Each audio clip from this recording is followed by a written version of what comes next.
is KC Sports Network, proudly presented by Emprise Bank.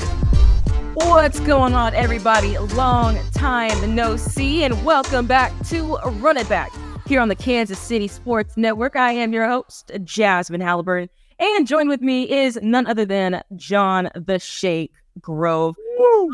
Again on the show for 3 weeks straight, but you know what it is. He's been on my show so many times, and I have been on his so many times. It's just we hear mentally. That's what's going on with me and Jon. It's hard to keep track these days, Jazsmin. Man, say less. It sure the hell does. But you know what is not hard to keep track of? Sunflower Showdown will be here before you know it. You feel me? And if you are in the Kansas City area and unable to go to Lawrence in upcoming days, I want to say November 18th, there will be a watch party at the Kingdom Bar and Grill. You are not going to want to miss it. You can't go to Lawrence. Fred night. Going to have a lot of blue. You're going to have a lot of purple all in one spot right at Kingdom. So go hit that place up. Time of the game is TBD. So closer the game goes, the sooner we'll know the time. But I thought I'd drop that little nugget in for you guys. But Jon, to get things started, this weekend was not great for K-State sports. I can't I'm gonna add it all together. Here's the math I'm gonna lay down for you. I'm gonna add all the K-State teams who played competitive games against competitive teams, and also I'm gonna throw in the Dallas Cowboys in there as well because I can. But all of my teams this weekend, including K-State and of course the Dallas Cowboys, I'm 0-5 this past weekend. Every single one of my teams, Jon, lost. They lost. Of course, we'll get this party started with K-State Volleyball losing to KU back-to-back nights with a 5-set thriller on on Friday. And then, of course, K-State Football, overtime thriller, lost. And it's crazy. All these teams, all my teams lost in pretty much the same damn fashion, okay? Of course, then K-State had a chance to get, even the series with KU, and that ended up being a sweep. And then let's go to Sunday, Dallas Cowboys, close match against the freaking Philadelphia Eagles. That, too, did not go my way. And then, of course, last night, K-State men's basketball kicking off the season against USC. And they got my hopes up like I knew this game would go this way. I really did. After already starting 0-4, Jon, I knew that I was going to be disappointed at the end of the night, and I was. They got close. They got it close to single digits a couple of times. Towards the end, they got it to 10 or 8 or whatever. I'm like, see, I freaking knew they would do this to me. And, of course, the result stayed the same. But, Jon, what the hell? Why was it just this one weekend? What the hell? For me, it was kind of a combination of things, kind of alluding to what you said earlier. The one thing that's holding me back from losing it is that the Broncos had a bye week. So I had a little bit more time to kind of find my zen on Sunday and just kind of deep breaths, because the Texas game took a lot out of me. It was a roller coaster, and then the volleyball matches as well. And then even on Wednesday, I mean, nothing sports related happened, but the Big 12 football schedules came out and set up a frenzy because Farmageddon's not going to continue as well. So that put me in a frenzy, as well as many other K-State fans on social media as well. It's hectic times, Jazsmin, and especially when you have the basketball seasons for men's and women's starting with football. With football season in particular, it's going to get hectic. Very, very hectic. Bro, my soul can't take it. It really can't. And honestly, I forgot to add. Let me fix what I said. I said my teams were 0-5 this week. Of course, not including our K-State women's basketball team, which we'll talk to. They, packed their teams up quickly, but it wasn't necessarily competitive teams. So that's why I'm not counting them in this. But I also want to add that I said I was 0-5. I'm gonna change that to 0-6 because my fantasy football team lost by 1 point. I stopped paying attention to my fantasy team long time ago. I was just a damn loser this weekend, and I hate that. And John, and I know I've been stalling long enough, but I just really wanted to get that off my chest because it was damn ridiculous. But to kick off this weekend of sorrows was K-State Volleyball going up against 14th ranked KU in Lawrence. That is a series that I predicted it to be 1-1 because obviously I know KU's tough. We've been through this. Game one was crazy though. Let's first and foremost, game one was crazy. K-State lost the first set, and obviously our record is not great when K-State loses the first set. I don't even know if we've won a game if dropping the first set. I know undefeated when winning the first set. I think outside of now Oklahoma, but either way, here or there, our record's horrible when we drop the first set. But we dropped the first set. When in set two, we were actually up on KU 20-13, and then KU went on a 12-3 run. 12-3 run to get the second set. And boom, we were down 0-2. We're like, damn. Or at least I was like, damn. But then they were able to win sets 3 and 4. I'm like, okay, maybe a little bit of reverse sweep going on here. It was like everything was getting tight. It was like KC obviously dropped that first set 25-16, and the second set was tight. Dropped that one 25-23, and of course they won the second set 25-20, and then it was 25-19 to force the fifth and final set against 14th ranked KU, and then we ended up dropping that one 15-2, and that's just where it kicked off the weekend. But John, looking at the stats from that game, even though a lot of times in the last 3 sets, obviously it really could have gone either way. Despite the run that K-State gave up in the second set, it really could have gone either way, and K-State was able to really fight back and being able to almost complete a reverse sweep. Literally, three points shy of getting a reverse sweep done. But it was kind of mentioned, literally we've mentioned it all season, unfortunately, that the consistency was an issue. It's kind of flip-flop. You win, you lose, you win, you lose. You win twice, back-to-back against BYU, which was hell of a series that they were able to win. And then, of course, you drop 2 sets against KU. Once again, these are back-to-back ranked teams. Ain't nobody saying that any of this mess was easy. Not what I'm saying at all, John, but it's consistently inconsistent. It is what I've been able to see from every other night with them. Yeah, it's a little bit of a trend from what we're seeing with this volleyball team, especially in the first games. Both nights they lost game 1 significantly, but were up big in game 2, but for whatever reason they make big mistakes late down the stretch to go down 0-2 at times. And the first night they made a lineup switch in game 3, and they were able to extend it to 5 sets, but they made several mistakes down the stretch in game 5 to lose 15-12 as well. And I'll say this as well. I mean, K-State's got a lot of fantastic outside hitters to rely on, but at times down the stretch, there may be, and they're still probably not at the moment where they're able to kind of fully finish off matches. And that's really one of the main concerns for K-State hitting moving forward in the final few games, is just kind of finishing things off. And kind of another observation that I had is that they were struggling with serve receive and playing well over time. They have carried strong outside outside attackers who carried them against BYU the week before, but the inconsistencies were there against KU, and overall they need to develop more of a balance in their offense. And defensively, we're one of the better teams in the Big 12. It's just they got to step things up on offense. That's where really the inconsistencies kind of hopping in there, because especially late in the contest, there'll be a player or two that will be making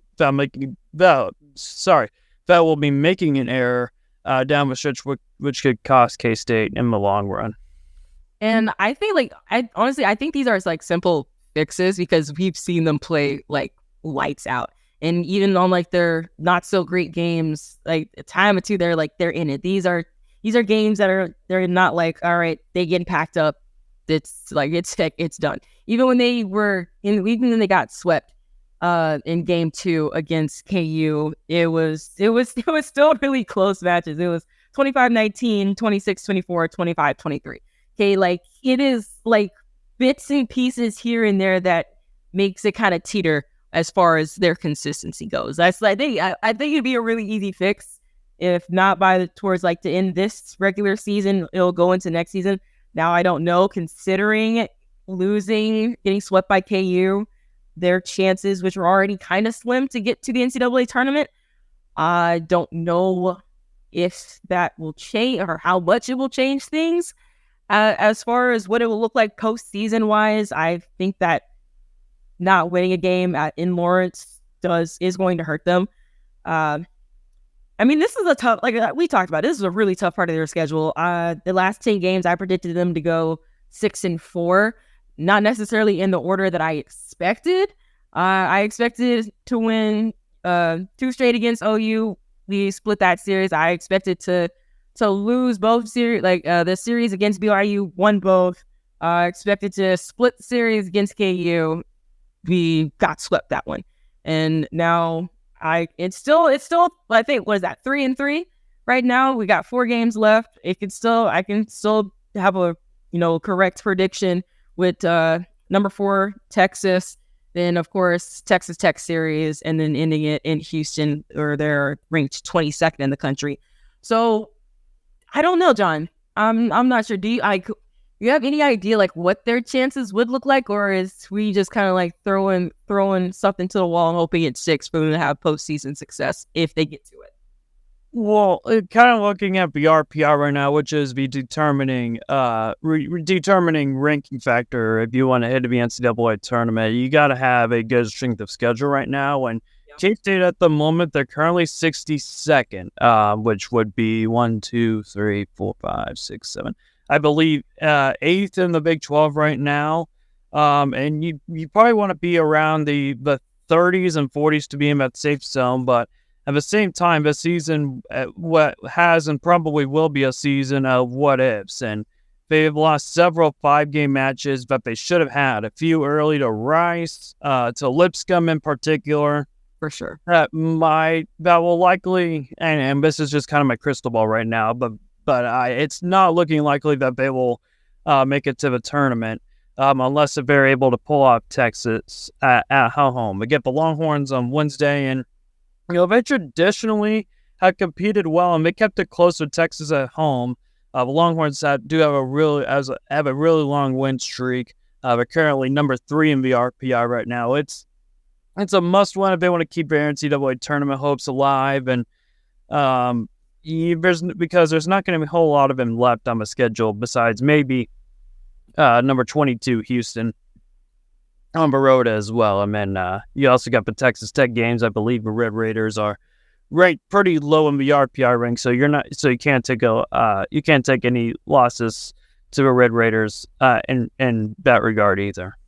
Yeah, it's no room for error, honestly. But I mean, at this point in time, as far as the consistently inconsistent part, maybe if we're looking at patterns here, because this season has been a pattern, considering we lost 2 straight, we got that out of the way going into Texas. This could be me being too hopeful, but hey, there's no such thing as coincidence when you've had a pattern this thick the entire season. So maybe they got a chance to upset Texas. That game is going to be at home. It's going to be in Manhattan. Once again, one of these several ranked teams that K-State has hosted in a brand new arena.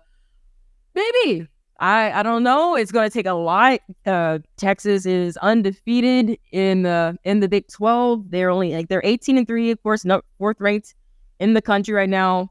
Their only 3 losses came from Long Beach, which was their very first game of the season. Then number 2 Stanford, and then number 11 Washington State. And they've only been pushed to 5 sets twice this season. So looks like they're also on a 12. They've won 12 straight sets, and they're also 8-1 on the road this season, including a perfect 7-0 in Big 12 matches as well. And if you just want to look from a historic perspective, the Cats haven't fared all too well against the Longhorns. Texas is currently leading the all-time series 49-7. And they're 4-4 against. Actually, I take that back. Jason Mansfield, for that matter, he's currently at 500 against ranked opponents in his first camp his first campaign with K-State, but this Texas team, it isn't Kansas for that matter. It isn't even BYU. It isn't Iowa State or it isn't Baylor. Yeah. I mean, that's just been a program that has always had K-State's number. And just with the talent that Jared Elliott, the head coach of Texas, is just able to ramp in and year out. I mean, they're up there with the likes of Nebraska and Wisconsin and several other powers as well. Stanford, if you want to include them as well. So it's not going to get any easier on Wednesday night, but we'll see what happens. We mentioned we mentioned it right off the bat that this is going to be the toughest This is going to be the toughest 5-game stretch possibly in the Big 12. And K-State's been able to pull off a few wins here and there, but they were almost able to pull one out in Lawrence as well. So yeah, it's going to be interesting to see what happens on Wednesday. But you're right, Jazsmin. You mentioned it right off the bat. No room for error at this point if you want to make it to the tournament.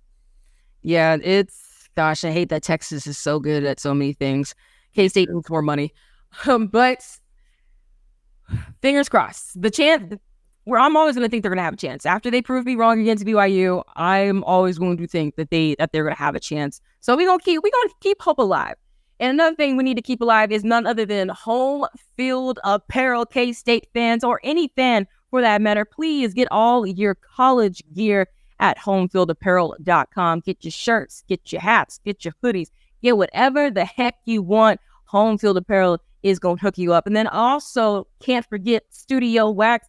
Any unwanted hair, you can go right there, head to toe. That's going to be additive. You hit up my girl, she'll get you taken care of at Studio Wax. We will be right back on Run It Back on Kansas City Sports Thanks for listening to KC Sports Network. Make sure you download our new app. Find it on the App Store or Google Play. Just search KC Sports Network.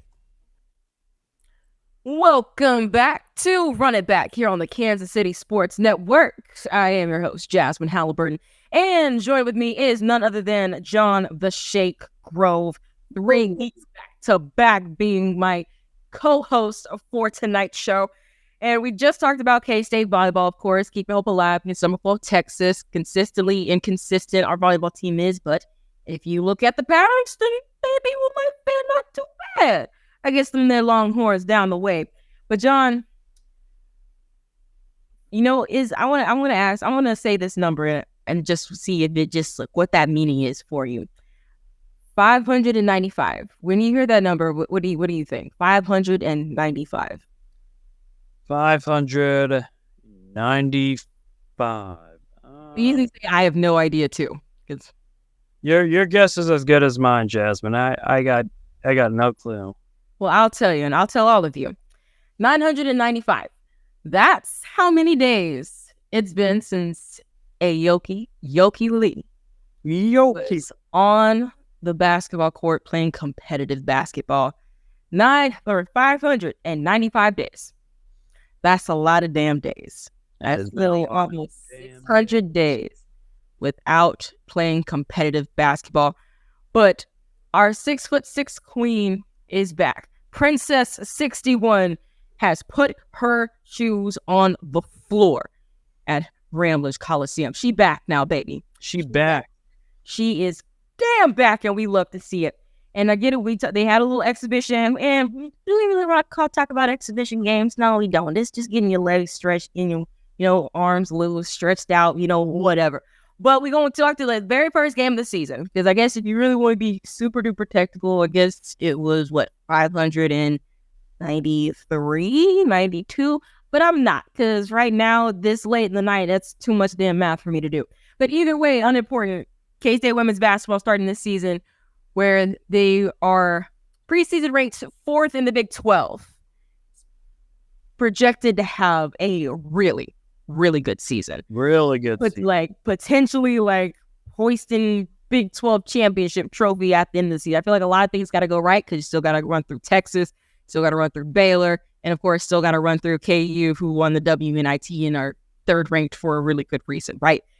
But look, now that you have an All-American back in your starting lineup, things like we're looking at a new bright sunshiny day. They opened the season up against Presbyterian, scrubs. Not saying they're not like a bad team, but when we talked about all of my teams lost, I'm not counting them because they did not. They packed them up pretty well. It makes you look your team record better though. It does. It does. At the end of the day, mine better too. Also, so exactly. At the end of the day, we might as well just throw them in there. Yeah. Pat that stat up like the SEC does in the middle of their football season. But still, that's a conversation for another day. I know. But now, obviously, K-State won, packed them up quickly, 69-35. But we got to focus. Like, this is not a brand new team, but it feels like it in a way, John, because this is it's like, how can I fully explain this?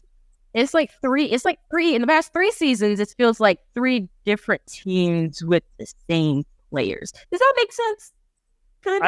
I'll throw in another terminology in there. I guess another way you guys can think about it, and I've been hitting hard on this throughout the summer, is just like what the Big 12 is, because the Big 12 was one former shell of itself back in 2010, and then and it's going to be completely different. I mean, it's going to be a whole new setup, but with a lot of old rivalries coming back. And now I'm looking at this women's basketball team. It's kind of like a mix of the players from last year and a certain player who's returning back from 1 year of absence, and a bunch of new players that are able to ball up. Because the first player that really stood out was Ayoka Walker, and several other players like those. I mean, they're coming in and they are just hooping. They're straight up hooping. Honestly, bro, because I know we're gonna get even more into Yoki in a second, but since you brought up Ayoka Walker, man, I'm telling you, her and Terrence Sides are gonna tear up the damn league in a couple years. Wow.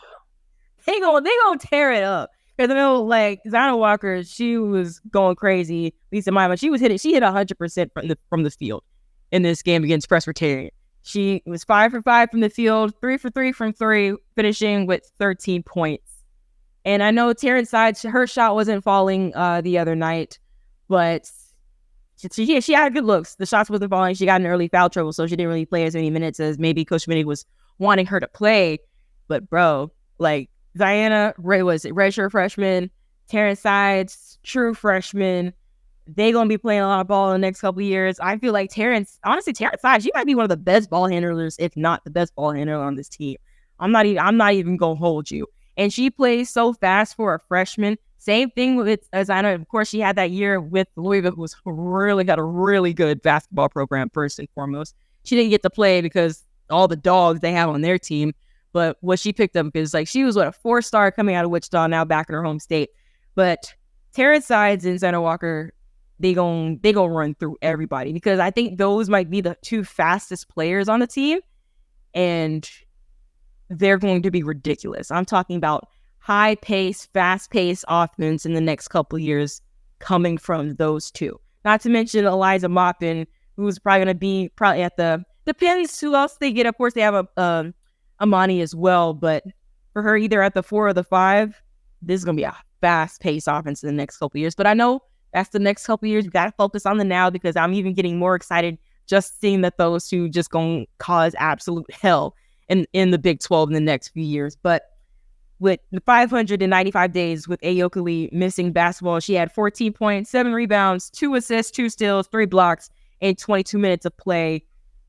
Princess 61, as I like to call her. Coach Minnie said that she's at like 85% right now, health-wise, and the only way to get her up back to 100% is just to play ball, right?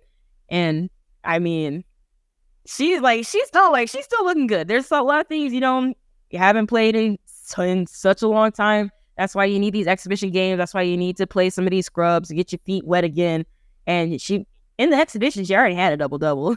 So, we really got to worry about some of those things. But it's crazy to me how her coming back is what I talked about, how it feels like 3 different teams in, like, the past couple of years.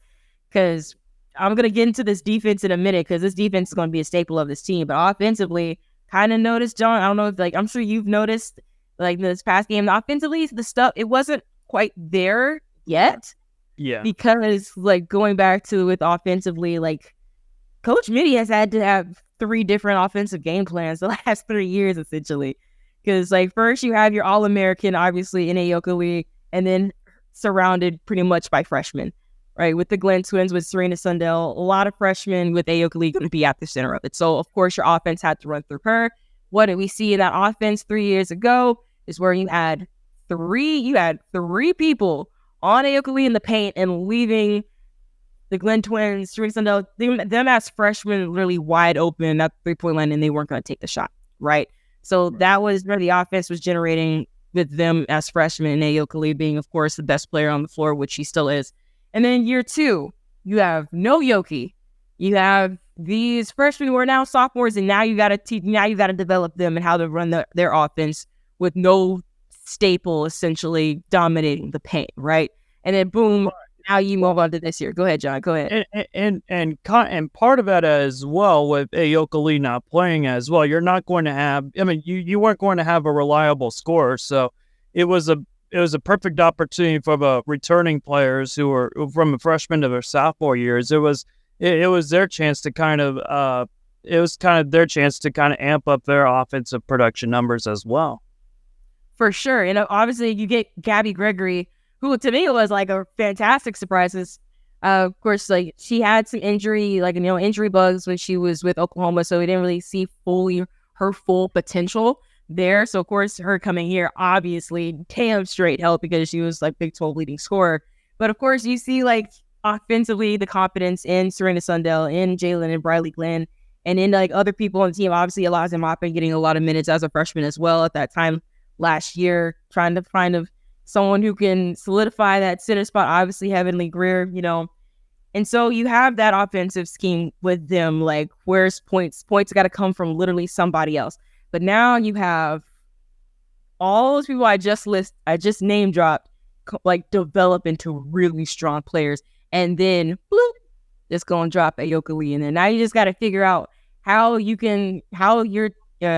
players can really, score the ball and not be hesitant in scoring the ball, and also still be able to feed the beast and Yoki down low in the paint. I think because you're like, these are 3 different offensive schemes that not only that Coach Mitty had to figure out, but also the players got to have to learn a new offensive scheme every single year that they've been there, right? So I think offensively it will come. It's just it might take a minute. I don't think it'll take as long as like halfway through the season. But I think they'll pick it up because every single person that has touched the floor that I've seen so far has the ability to score the basket.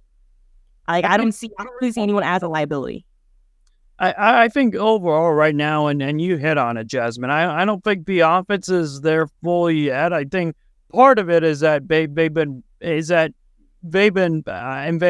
coaching staff, they've been pushing them to not just settle for good shots, but to also go for great shots as well. And yeah, then you look out there, and K-State's turning down great shots here and there. So in the identification of that, I think that several times they're a little bit hesitant, and that's somewhat of a bad way to play. But at the same time, I also look at it, and not only does this apply to the women's team, but this also applies to also the men's basketball team and Jerome Tang and several other basketball teams out there. It's going to take some time to kind of gel together and mesh the best possible kind of. It's going to take a while to get the best outcome on the court. It's not always going to be pretty right out of the get-go. Honestly, heading into this matchup against Presbyterian, I guarantee you, like, regardless of the game, it's going to be like, there's going to be something to point out. It's never going, you can win 69-35, and there's going to be something to point out. But in regards to kind of the entire roster and how it's set up, especially when you have Ayoka Lee back, it's a balance of being for one, being aggressive, but also making sure that they're able to get the touches in the paint, just so they're able to get their way through it all, and all you can keep on doing is grinding away. Also, side note as well, I just thought it was really cool. Just when Ayoka Lee, when she got onto the court, the crowd gave her a good ovation. When she came into the game, so for her to battle back throughout the past 2 years, it was just really cool to see her back on the floor with the crowd warring and for her return as well. Honestly, it's going to be so exciting, especially when you have bigger matchups and more students get in there and see Yoki, some maybe for the first time if they were freshmen last year, not knowing the pure dominance that this woman is in the K-State uniform. So I expect the praise to be even more coming from like the student section and more people as they fill up Bramlage for these games. And John, I wanted to touch on this before we end the show too, is that I mentioned this a little bit before. Obviously, we talked just about offense, but defensively, defense is going to be the staple of this team. Like, I'm talking like this is some hard-nosed defense that we've seen already the past 2 games. I get it is a little bit higher scoring affair when they played against Pittsburgh State in their exhibition. Pittsburgh State scored a little bit more than I guess than K-State initially wanted them to, but it was still a dub, and of course it's a dub that does not count. But of course, first game of the season, once again, shake off that rust, right? But let me tell you something. 23 steals. K-State had 23 steals. Or actually, no, 23 turnovers. 18 of those were steals. Still a ridiculous amount of numbers. That's still and 11 blocks. That's still a very good amount. That is like them looking at your team and said you're too little. I mean, straight up, you are too little. Presbyterian was 30% from the field, and I rounded up. It was essentially 29.8 or whatever it is, but I thought I'd do them a solid and round that up to 30% from the field. And we knew defensively was going to be a strength because they were a pretty good defensive team last year. Obviously, they were maybe down in Big 12 as far as some rebounding goes, but obviously you have Ayoka Lee. That's going to fix something. And once again, you get 11 blocks. Ayoka Lee helps that. Every single player that touched the floor in that game actually got a block, which is absolutely insane. I think Yoki, she might have had, I want to say, 4 blocks?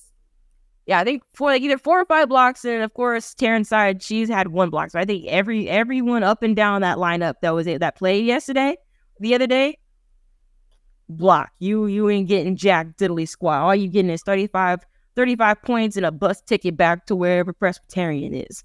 That's literally it. Let me think. Presbyterian, that's in South Carolina, but that's irrelevant for another time. Honestly, I'm glad that you knew. I legitimately have no idea where they were located. It's one of those small schools. I'm into watching mid-majors as well, so I think their men's team just beat Vanderbilt as well. That's irrelevant too, because we're here to talk about the women's basketball team bashing on Presbyterian. It was, and kind of comparing the game to Pitt State a little bit, and even Jeff Mitty alluded to this. I've alluded to this in several of my football talk shows as well.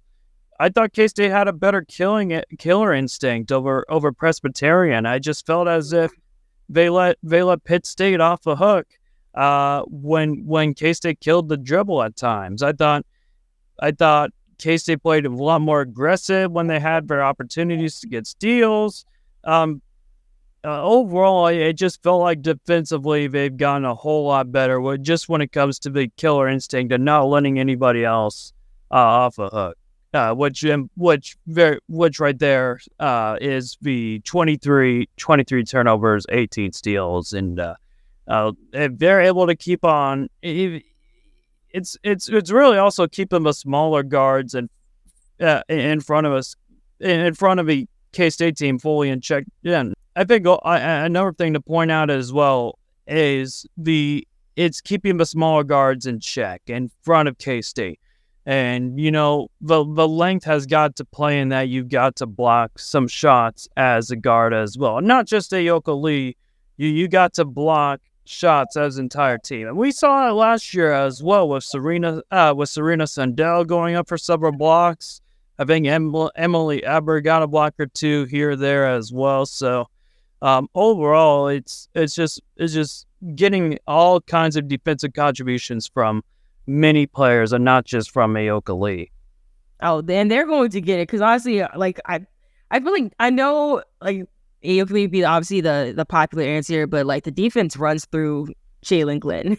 And then the second best defender in my eyes is going to be her sister, Briley Glenn. And obviously, you're going to have Ayoka Lee right in there because I don't want to put her like just at front because, like, once again, she needs to get her feet wet again. You know, she's already been mad disrespectful when she's gotten blocks already this season so far. We understand that that's her role. Her role is to lock down in that paint. But perimeter wise, is like a defense as a whole. It's through the Glenn twins. It's straight up through the Glenn twins. Obviously, Jalen Glenn led the Big 12 in steals last year. I think she led the team in steals the other night with 4, which made her, I think, 14th game with 4 or more steals. Obviously, the woman is straight up definition of clamps, but yet was not on all defensive team Big 12, but whatever. That's in the past.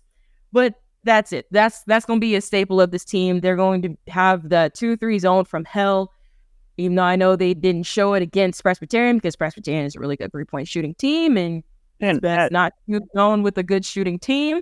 And really, well, when you're playing a team like Presbyterian as well, you don't want to open up too much stuff against Presbyterian, and what the teams coming up on your schedule will kind of take note of that. And by teams, I mean you got 2 feature matchups ahead with the Big Ten, and you also got a road trip coming up with Little Rock as well. So you kind of want to keep things a little bit, like you always mentioned, Jazsmin, at one point, up to your gut. You want to keep it up to your gut, keep things a little low profile, and then unleash it when the time comes.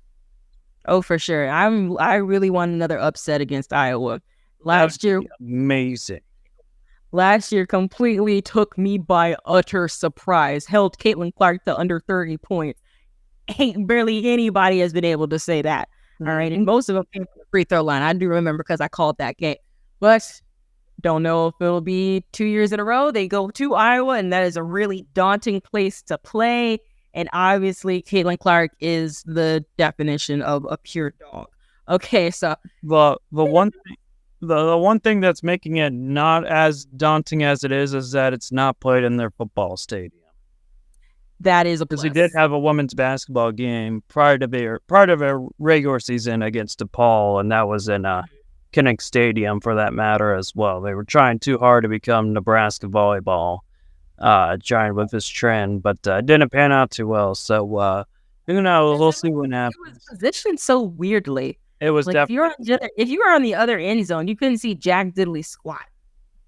Nebraska did. They probably would have been a little bit better. For the Nebraska volleyball match, it was kind of difficult just witnessing how small that court is, and it gets a little difficult at times just seeing things down there. Whereas for football field, it's an entire field.